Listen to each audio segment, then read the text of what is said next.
اعوذ باللہ من الشیطان الرجیم بسم اللہ الرحمن الرحیم لا ينهاكم الله عن الذين لم يقاتلوكم في الدين ولم يخرجوكم من دياركم أن تبروهم وتقسطوا إليهم إن الله يحب المقسطين انما ينهاكم الله عن الذين قاتلوكم في الدين واخرجوكم من دياركم وظاهروا على اخراجكم ان تولوهم ومن يتولهم فاولئك هم الظالمون۔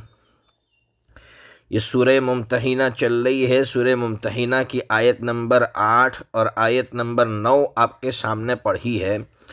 دونوں کا ترجمہ کیا ہے وہ پہلے سن لیجئے، پھر اس کی تفسیر آپ تک پہنچاتا ہوں۔ اللہ تعالیٰ فرماتا ہے کہ اللہ تم کو نہیں روکتا ان لوگوں کے ساتھ جن لوگوں نے تمہارے ساتھ قتال نہیں کیا دین کے معاملے میں اور تم کو تمہارے گھروں سے نہیں نکالا، اس بات سے کہ تم ان کے ساتھ بھلائی کرو اور تم ان کے ساتھ انصاف کا معاملہ کرو۔ یقیناً اللہ تعالیٰ انصاف کرنے والوں کو پسند کرتا ہے۔ ہاں، اللہ تم کو روکتا ہے ان لوگوں کے ساتھ جنہوں نے تمہارے ساتھ قتال کیا دین کے معاملے میں اور تم کو تمہارے گھروں سے نکالا اور جنہوں نے مدد کی تم کو نکالنے میں۔ اللہ روکتا ہے کہ تم ان سے دوستی کرو، اور جو ان سے دوستی کرے گا یقیناً وہ ظالم ہے۔ کیا کہہ رہے اللہ تعالیٰ اس آیت کریمہ میں؟ سورہ ممتحنہ کا مضمون آپ جانتے ہیں کیا تھا؟ سورہ ممتحنہ کا مضمون ہی یہ تھا کہ اللہ تعالیٰ یہ کہنا چاہ رہے تھے کہ کافروں سے دلی دوستی مت رکھو۔ اب اس آیت کریمہ میں دو قسم کے کافروں کے بارے میں بیان کر رہے ہیں اور ان کے ساتھ اب کس طرح کا سلوک کر سکتے ہیں، ان کے ساتھ کس طرح کا تعلق رکھ سکتے وہ بتلا رہے ہیں کہ دو قسم کے نان مسلم ہوتے ہیں۔ کچھ نان مسلم وہ ہوتے ہیں جن کی سوچ مسلمانوں کے بارے میں گندی نہیں ہوتی، وہ مسلمانوں سے لڑتے جھگڑتے نہیں ہیں، مسلمانوں کو ان کے شہروں سے نکالنے کی سوچ تک نہیں رکھتے ہیں، اچھے لوگ ہوتے ہیں۔ تو اللہ تعالیٰ نے فرمایا ان کے ساتھ دو طرح کے سلوک کر سکتے ہیں۔ ایک تو انصاف تو ہر حال میں کرنا ہے، اور نمبر دو ان کے ساتھ بھلائی کا معاملہ کر سکتے ہیں۔ اس لیے علماء کرام نے اس آیت کریمہ کی روشنی میں لکھا کہ کوئی کافر ہے اور اس کی سوچ مسلمانوں کے بارے میں بری نہیں ہے تو اس کو آپ نفلی صدقہ دے سکتے ہیں۔ باقی دوسری قسم ان نان مسلموں کی ہے جو مسلمانوں کے بارے میں بری سوچ رکھتے ہیں، برا عمل رکھتے ہیں، مسلمانوں کو قتل کرتے ہیں، مارتے ہیں، مسلمانوں کو نکالنے کی سازشیں کرتے ہیں، مسلمانوں کو نکالتے ہیں یا سازشیں کرنے والوں کی مدد کرتے ہیں۔ تو اللہ تعالیٰ نے فرمایا کہ ان کے ساتھ ایک معاملہ ہو سکتا ہے، وہ کیا ہے؟ صرف انصاف۔ ان کے ساتھ بھی انصاف کرنا، یہ ہے اسلام، کہ جو مسلمانوں کے کٹر دشمن ہیں پھر بھی اسلام کہہ رہا ہے کہ ان کے ساتھ انصاف تو کرنا ہے، ہاں ان کے ساتھ بھلائی کا معاملہ نہیں کر سکتے۔ اس لیے ایسے شخص کو آپ نفلی صدقہ دے یا آپ ایسے شخص کو سود کی رقم دے تو ایسے شخص کو سود کی رقم یا نفلی صدقہ نہیں دے سکتے ہیں۔ بہرحال دو قسم کے جو نان مسلم تھے ان کے بارے میں قرآن مجید نے تفصیل سے بیان کر دیا۔ اب اگلی جو آیت ہے، آیت نمبر 10، لمبی آیت ہے، اس کو میں پڑھ لیتا ہوں، پھر اس کے بعد اس کا ترجمہ آپ تک پہنچاتا ہوں۔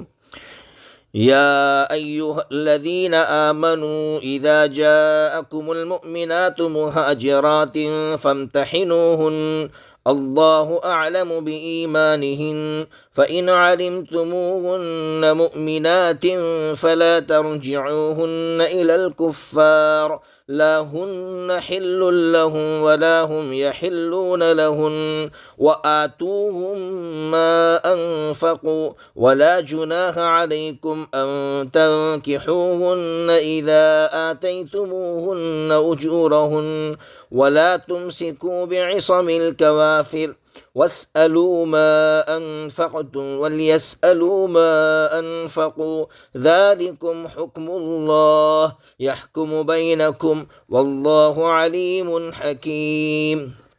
یہ آیت نمبر 10 ہے سورہ ممتحنہ کی۔ اس آیت کا ترجمہ کرنے سے پہلے ایک بات جو پیچھے بتائی میں نے، 2 قسم کے نان مسلم ہیں۔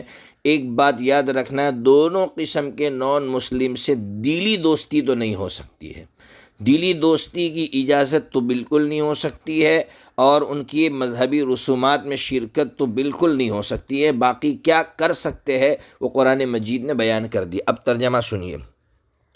اے ایمان والو، جب تمہارے پاس مومن عورتیں آئے ہجرت کر کے تو تم ان کا امتحان لو، اللہ ان کے ایمان کو زیادہ جانتا ہے۔ بس اگر تم ان کو مومن جان لو تو ان کو کافروں کی طرف مت لوٹاؤ۔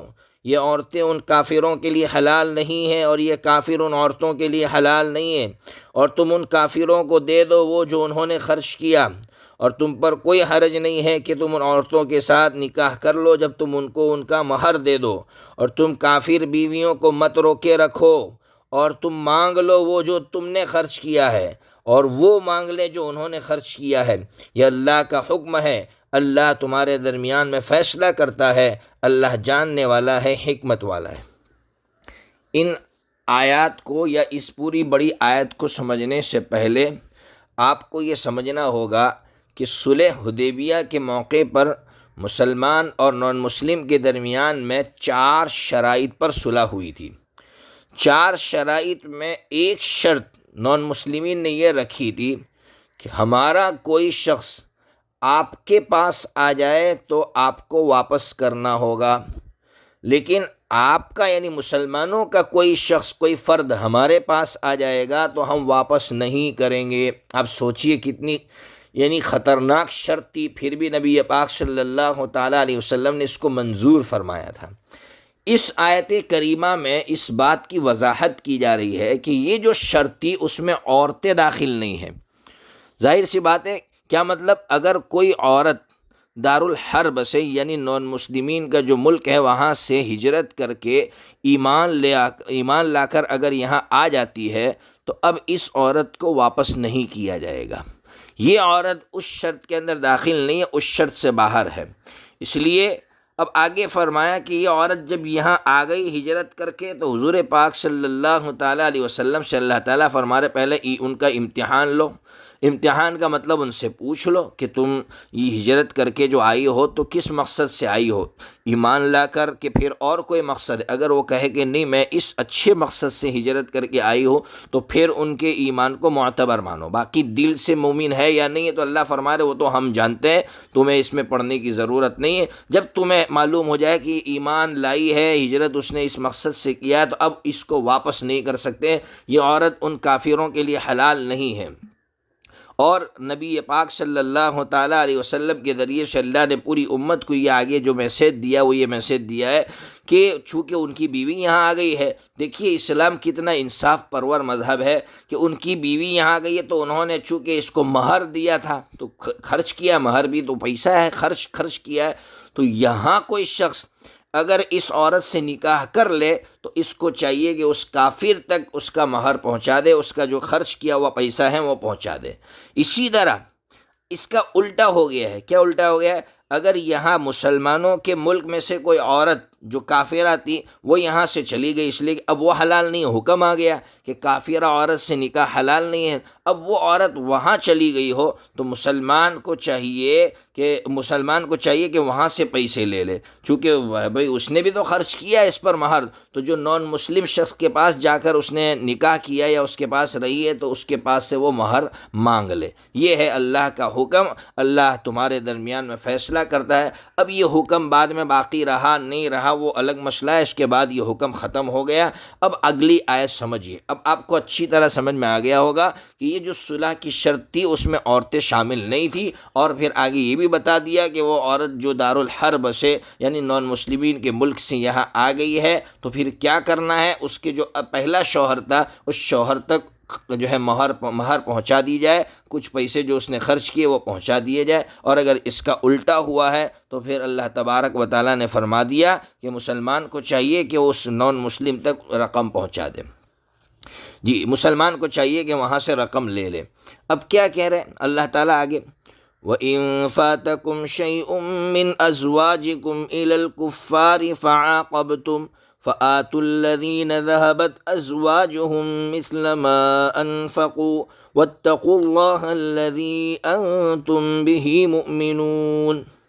اللہ کیا فرما رہی ہے؟ 11ویں نمبر کی آیت ہے، اور اگر جاتی رہے تمہارے ہاتھ سے کچھ عورتیں یعنی تمہاری بیویاں کافروں کی طرف، پھر تم ان سے جنگ کرو تو تم لے لو، تم دے دو ان کو جن کی بیویاں چلی گئی ہے اسی کے مثل جو انہوں نے خرچ کیا ہے، اور تم اس اللہ سے ڈرو جس پر تم ایمان لاتے ہو۔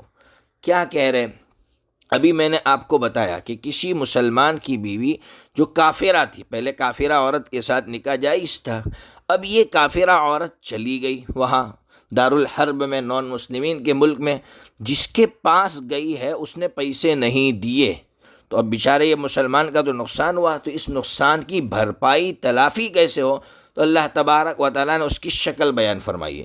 اس کی تلافی اس طرح ہو سکتی ہے کہ اگر مسلمانوں نے جنگ کی اور جنگ کے نتیجے میں مال غنیمت حاصل ہوا، تو اس مال غنیمت میں سے اس شخص کو جو مسلمان تھا جس کی بیوی چلی گئی تھی اس کو دے دیا جائے گا۔ یہ ایک شکل اللہ تعالیٰ نے اس آیت کریمہ میں بیان فرمائی ہے، اور اللہ نے تاکید فرمائی ہے کہ اس اللہ سے ڈرو جس اللہ پر تم ایمان رکھتے ہو، یعنی معاملات میں بالکل صاف ستھرے رہو، کسی کا حق مت مارو۔ دیکھیے کافر کا حق مارنے کی بھی اجازت نہیں دی گئی ہے، اور اگر کافر نے حق مارا ہے تو پھر مسلمان کو حق کس طرح دلایا جائے اس کی بھی شکل اللہ تعالیٰ نے یہاں بیان فرمائی ہے۔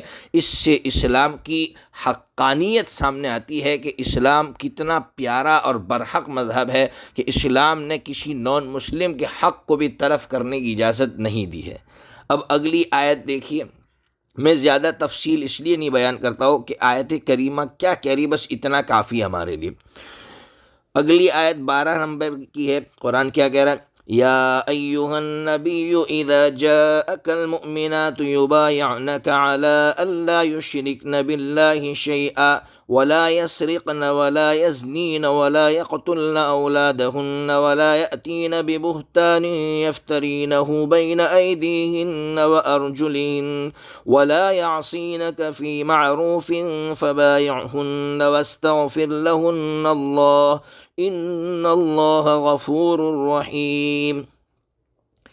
ترجمہ سنیے، اے نبی جی جب آئے آپ کے پاس مومنہ عورتیں، یبایعنک وہ آپ سے بیعت کرنے کے لیے آئے، اس شرط پر کہ وہ شریک نہیں کرے گی اللہ کے ساتھ کسی کو، چوری نہیں کرے گی، زنا نہیں کرے گی، اپنی اولاد کو قتل نہیں کرے گی، اور بہتان نہیں باندھے گی اور نہیں لائے گی بہتان کو جس کو وہ گھڑتی ہے اپنے ہاتھوں اور پیروں کے درمیان، اور وہ نافرمانی نہیں کرے گی آپ کی بھلے کام میں، تو آپ ان کو بیعت کر لے اور ان کے لیے اللہ سے معافی مانگے، یقیناً اللہ تعالیٰ بخشنے والا ہے، رحم کرنے والا ہے۔ جی کیا کہہ رہے اللہ تعالیٰ؟ اس کو کہتے ہیں بیعت احکام، احکام کی بیعت۔ یہ بیعت مردوں سے بھی لی جاتی تھی، عورتوں سے بھی لی جاتی تھی، مردوں سے بھی کبھی کبھی تفصیلاً لی گئی ہے، عورتوں سے تفصیلاً زیادہ لی گئی ہے، اس لیے کہ عورتوں کے اندر جو بیماریاں ہوتی تھیں ان بیماریوں کو سامنے رکھ کر تفصیلاً ان عورتوں سے بیعت لی جاتی تھی۔ تو کیا بیعت لی نبی پاک صلی اللہ علیہ وسلم نے کہ اگر کوئی عورت آ رہی ہے اور وہ آپ سے بیعت کرنا چاہتی ہے تو اس کو ان چیزوں پر بیعت کرو کہ نمبر 1 وہ اللہ کے ساتھ کسی کو شریک نہیں کرے گی، نمبر 2 چوری نہیں کرے گی، اس لیے کہ عام طور پر ایسا ہوتا ہے کہ عورتیں شوہر کے مال میں چوری کرتی ہے، شوہر کی اجازت کے بغیر لے لیتی ہے، تو یہ بھی اچھی بات نہیں ہے، شوہر کی اجازت کے بغیر لینا نہیں چاہیے، کسی کو دینا نہیں چاہیے۔ اور نمبر 3 جو برائی عام ہے، زنا نہیں کرے گی، اور نمبر 4 اولاد کو قتل نہیں کرے گی۔ اس زمانے میں عورتیں اولاد کو قتل کر دیتی تھی۔ اور نمبر 5 اس کو سمجھنے کی ضرورت ہے، پہلے زمانے میں بھی ایسا ہوتا تھا اور آج بھی ایسا ہوتا ہے کہ بچہ کسی اور کا ہے اور شوہر کی طرف منسوب کر دیا کہ یہ تمہارا ہے، تو اللہ تبارک و تعالیٰ فرماتے اس طرح کا بہتان نہیں باندھے گی، یہ تو بہتان ہے کہ بچہ اس کا نہیں اور تم نے اس کی طرف منسوب کر دیا۔ اور اخیر میں فرمایا کہ اس شرط پر بھی بیعت کرو کہ آپ کی نافرمانی نہیں کرے گی، لیکن کیا کہا؟ بھلے کاموں میں۔ اس سے سمجھ میں آیا کہ اگر کوئی برا کام کا حکم کر رہا ہے یا برے کام کی آپ کو وصیت کر رہا ہے تو اس وصیت کو پورا کرنا، اس حکم کو پورا کرنا جائز نہیں ہے، گناہ ہوگا۔ تو کہاں ضروری ہے وہ بتلا دیا، بھلے کاموں میں۔ تو حضور سے اللہ نے کہا کہ تم ان کو بیعت کرو اور ان کے لیے اللہ سے معافی مانگو۔ دیکھیں بیعت کا سب سے بڑا فائدہ یہ ہے کہ جس کے ہاتھ پر ہم بیعت کرتے ہیں وہ ہمارے لیے معافی مانگتا ہے، اللہ تبارک و تعالیٰ اس کی معافی کو قبول فرماتے، اس لیے کہ اللہ نے حکم دیا ہے کہ تم ان کے لیے معافی مانگو۔ جب اللہ کہے گا کہ تم معافی مانگو تو اللہ تبارک و تعالیٰ یقیناً قبول کرے گا۔ تو بہرحال اس طرح کی شرطوں پر بیعت لی جاتی تھی۔ اخیر میں اللہ تعالیٰ کیا فرما رہے؟ یا ایھا الذین آمنوا لا تتولوا قوما غضب اللہ علیہم قد یئسوا من الآخرہ کما یئس الکفار من اصحاب القبور۔ اے ایمان والو، دوستی نہ کرو ایسی قوم سے جن پر اللہ کا غضب نازل ہوا، تحقیق کہ وہ مایوس ہو گئے آخرت سے جس طرح کفار مایوس ہو گئے ہیں قبر والوں سے۔ اللہ تعالیٰ نے فرمایا کہ ابھی جو کہا تھا کہ ایمان والو تم دوستی مت کرنا، تو صرف کفار ہی مراد نہیں ہے بلکہ یہودی بھی مراد ہے۔